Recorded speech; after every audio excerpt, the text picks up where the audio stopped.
दर्शकबिन नमस्ते।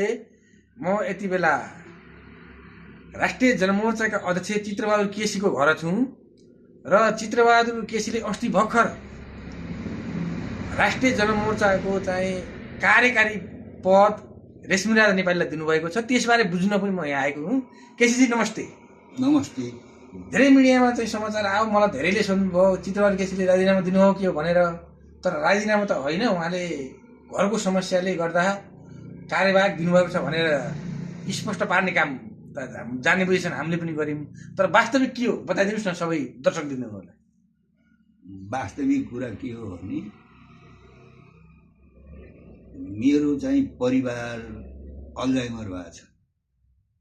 उसको व्यक्तिगत रूपमा चाहिँ पुरै हेरचाह स्याहार सम्हार गर्नुपर्ने, अरूबाट त्यो त्यति सम्भव हुन्न। त्यस कारणले म गत 5 महिनादेखि साउन पहिलो हप्तादेखि अब संसदकै बैठकहरू छोडेर सबै कामहरू छोडेर म त्यो बिरामीको स्याहार सम्हारमा छु। मैले साथीहरूलाई भन्दै आएँ, मैले चाहिँ अब परिवारलाई आफै बसेर हेरचाह गर्नुपर्ने हो, अरूबाट सम्भावना भएन। त्यस कारणले कार्यवाहक चाहिँ दिनु पर्यो, कोही साथीहरूलाई बनाउनु पर्यो भनेको मेरो प्रस्ताव हो। त्यो कार्यवाहक कसैलाई दिनु र त्यो चाहिँ पदबाट राजीनामा दिनु एउटै कुरा हो भन्ने जुन गलत समाचार प्रहार भयो, त्यो चाहिँ स्तरै भएन। समाचार प्रवाह गर्ने नजानेर हो, त्यो त जानी बुझिकन त होइन, त्यो अन्जानमा चाहिँ हुन आएको हो। त्यस कारणले राजीनामा दिएको होइन।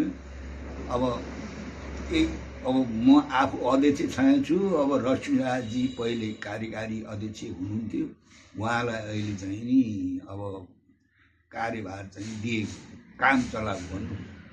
किनभने चुनाव केही गरी भइहाल्यो भने त राष्ट्रिय जनमोर्चाको अध्यक्ष देशको विभिन्न ठाउँमा जानु पर्यो, पार्टीको राजनीति लैजानु पर्यो जनताको बिचमा। त्यसो हुनाले अध्यक्ष भएको मान्छे घर बस्ने, कार्यभाग अरूलाई पनि नदिने, त्यो त पद मात्रै ओढेर बस्ने कुरा भयो। त्यसो हुनाले अब परिवारको त्यस्तो नाजुक स्थिति नभएको भए अब त्यो जरुरी थिएन। त्यस कारणले मेरो आफ्नै प्रस्तावमा कार्यवाहक अध्यक्ष चाहिँ रश्मिराज नेपालीलाई दिएको। त्यो कुरालाई चाहिँ नि जान अन्जानमा चाहिँ साथीहरूले राजीनामा दिएको भन्ने कुरा राजीनामा भयो। अनि अहिले देश एउटा विषम परिस्थितिमा गुज्रिरहेको छ। देशको राजनीति तपाईँ एउटा पाएको कम्युनिस्ट नेता, वामपन्थी नेता, सबैले मान्ने नेता पनि हो, जनप्रिय नेता पनि हो। अहिले देशको राजनीति कतातिर गइरहेको छ, त्यसबारे पनि छोटकरीमा स्पष्ट पारिदिनुहोस् न। देशको परिस्थिति म आफू पार्टीमा लागेदेखि अहिलेसम्म अब झन्डै अब 65-68 वर्ष भयो होला। म 2014 सालदेखि विद्यार्थी कालदेखि राजनीतिमा लागेको।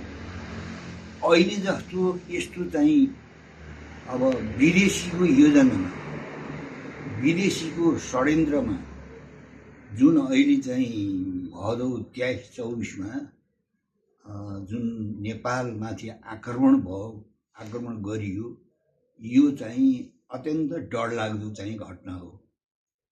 अब यसरी चाहिँ विदेशी शक्तिहरूले भित्रभित्र यति धेरै षड्यन्त्र गरेका रहेछन्, यति धेरै खेल खेल्दा रहेछन् भन्ने कुरा त नेपालीलाई चाहिँ पछि भदौ 24 पछि थाहा भयो।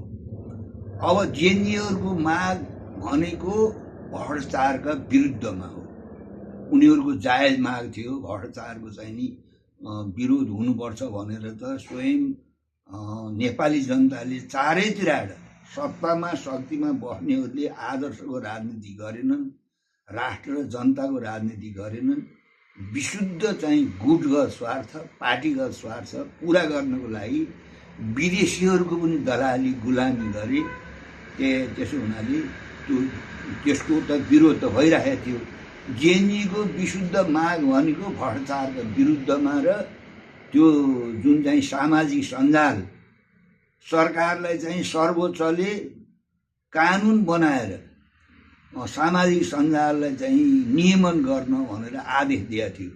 त्यसको सरकारले चाहिँ व्यवस्था गर्यो र त्यसैलाई बहाना पारेर जेएनयूहरूले जुन जायज माग चाहिँ उठाएको थिए त्यसका आवरणमा खास गरेर तपाईँको चाहिँ विदेशी एनजिओहरू आइएनजिओहरू ती सबले चाहिँ षड्यन्त्र गरेर जुन गतिविधि गरे यो चाहिँ नेपाल राष्ट्रको इतिहासमा यो खुलेआम अब भित्रभित्र त अब मुलुक अर्ध औपनिवेश भएको हुनाले भू राजनीतिको कारणले भित्रभित्र त अब चाहिँ अब आफ्ना योजनाहरू कार्यान्वयन गर्ने यहाँ एनजिओको माध्यमबाट आइएनजिओको माध्यमबाट अनि सत्ता र शक्तिमा बस्नेहरूलाई चाहिँ खरिद गरेर बिक्री गरेर चाहिँ खरिद गरेर आफ्ना योजना त लागू गरेका थिए।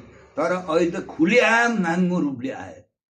दलाई लामाले समेत चाहिँ सुशीला कार्कीलाई चाहिँ प्रधानमन्त्री भएकोमा बधाई दिएको हिसाबले त यहाँ चाहिँ अब सिआइएको कति चाहिँ खेल रहेछ यहाँ र पनि पछाडि पर्यो भन्ने छ।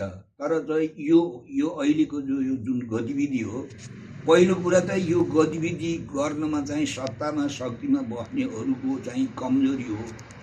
अब मायावती जो सत्तामा बसे तिनीहरू कमजोरी हो नि। उनीहरूले सुशासन दिन सकेनन्, भ्रष्टाचार निर्माण गर्न सकेनन्, राष्ट्रियताको पक्षमा नि चाहिँ काम गर्न सकेनन्। खुदै तपाईँको चाहिँ अब विदेशीहरूलाई संविधानलाई समेत मिचेर विदेशीहरूलाई नागरिकता दिए पछिल्लो काल। अब चाहिँ कुलिङ पिरियडको बारेमा चाहिँ स्वयं चाहिँ सरकार प्रमुखहरू अब कर्मचारीहरू मिलिमतो गरेर सांसदहरू समेत मिलिमतो गरेर कुलिङ पिरियडलाई चाहिँ खतम त्यसलाई चाहिँ दबाए। त्यस हुनाले राष्ट्र चाहिँ डुबेको थियो, राष्ट्र चाहिँ बदनाम भएको थियो।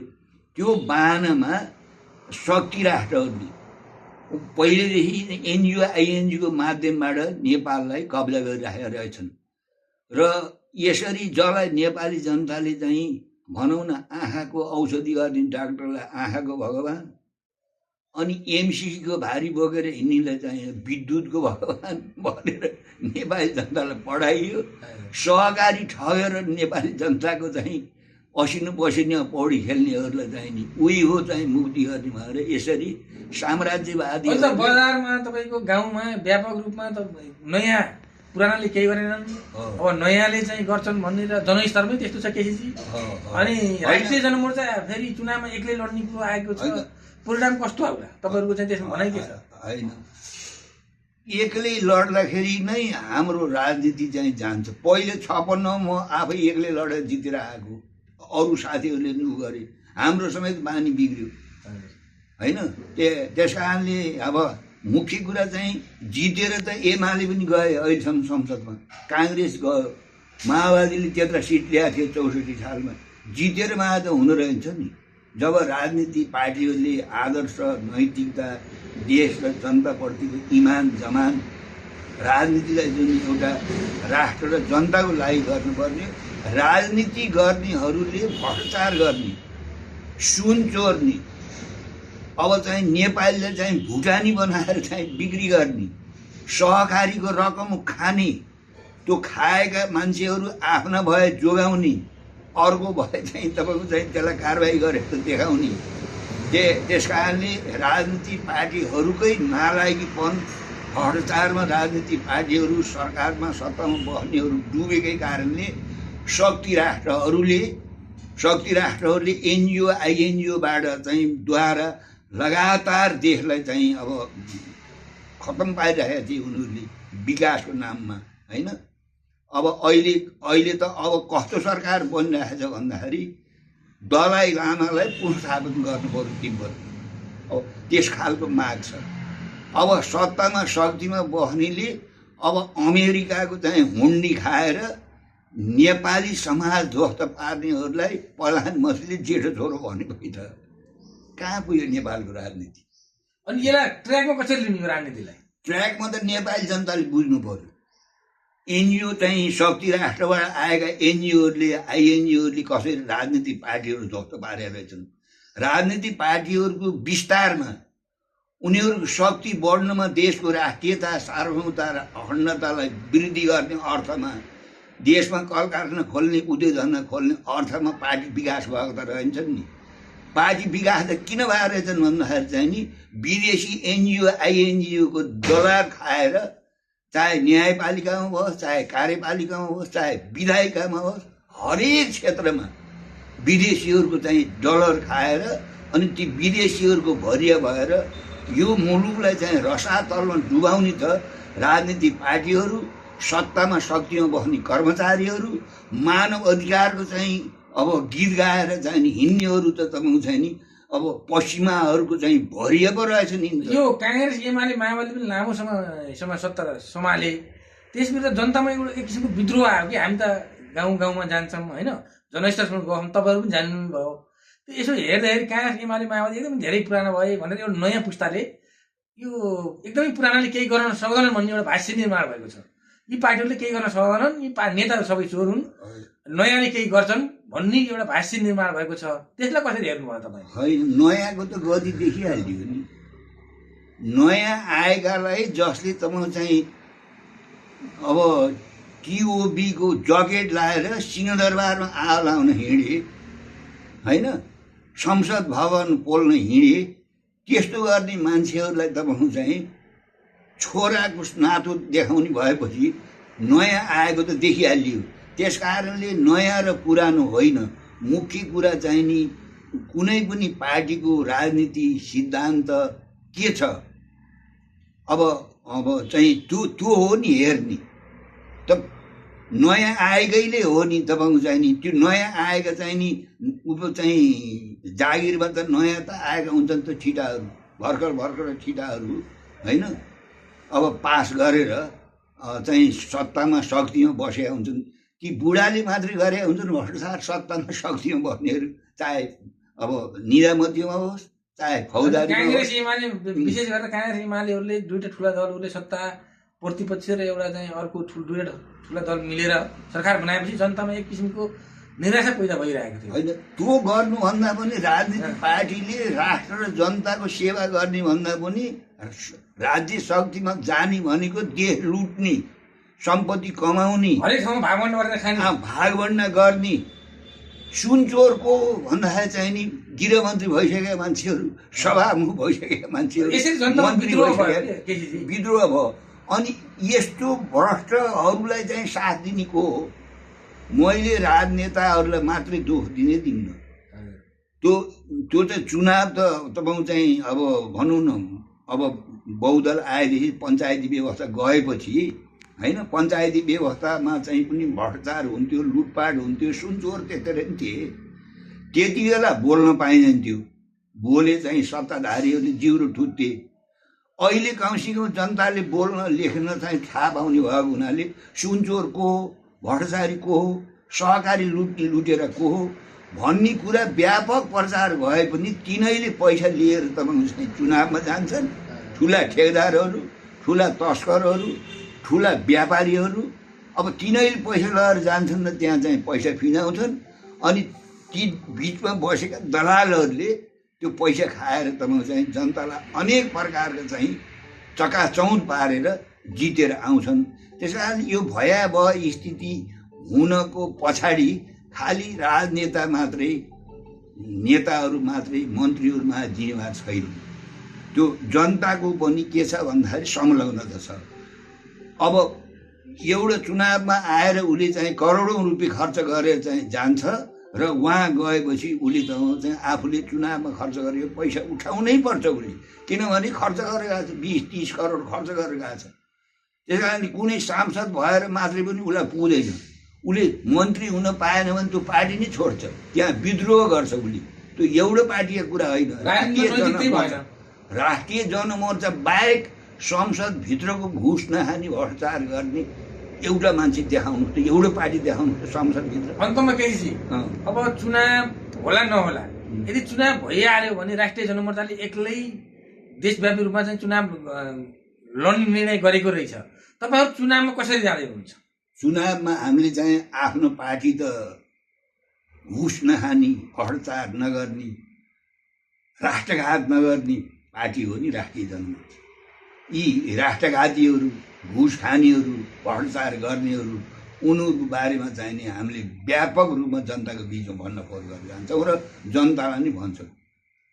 त्यो चाहिँ जुन बेलादेखि यहाँ चाहिँ अब यो चाहिँ चुनाव प्रक्रिया सुरु भयो 48 सालदेखि, कि 48 सालदेखि चाहिँ घुस खाएकोदेखि भ्रष्टाचार गरेको देश बेचेको देखि जनताले भोट किन हाल्ने नि? त्यस कारणले अहिले राष्ट्रिय जनमोर्चालाई हाल्नुपर्छ भोट।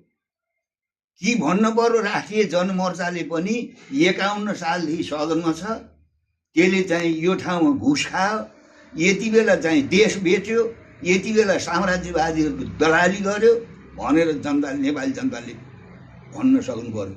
गठबन्धन गरेर जहाँ त ती भ्रष्टाचारी ती भ्रष्टाचार गठबन्धन गरेर जानु परे बेला चाहिँ ती भ्रष्टाचारीको बारेमा नि बोल्न नपाइने, गठबन्धनको समस्या हेर्नु। त्यसो भएको हुनाले अब जनतालाई फेरि के छ भनेर भन्दाखेरि ठिक राजनीति के हो, सही राजनीति के हो, राजनीति पार्टीको आदर्श सिद्धान्त नीति के हुनुपर्छ भन्दा नि यसले त जित्दैन। राष्ट्रघात बेच्नेहरू गर्नेहरू, साम्राज्यवादका भरियाहरूलाई जिताएर देश के भयो? त्यस कारणले हामीलाई यो अवसर केही गरी चुनाव भयो भने यी विभिन्न भ्रष्टाचारीहरू, साम्राज्यवादीहरूका भरिया हुनेहरू, झुटको खेती गरेर चाहिँ जनताका आँखा छारो हाल्ने भ्रष्टहरूको बारेमा ढुक्क भएर जनतालाई एउटा पाठ सिकाउने यो हाम्रो अवसर पनि हो। यो अवसरलाई सदुपयोग गर्नुपर्छ। धन्यवाद। धन्यवाद।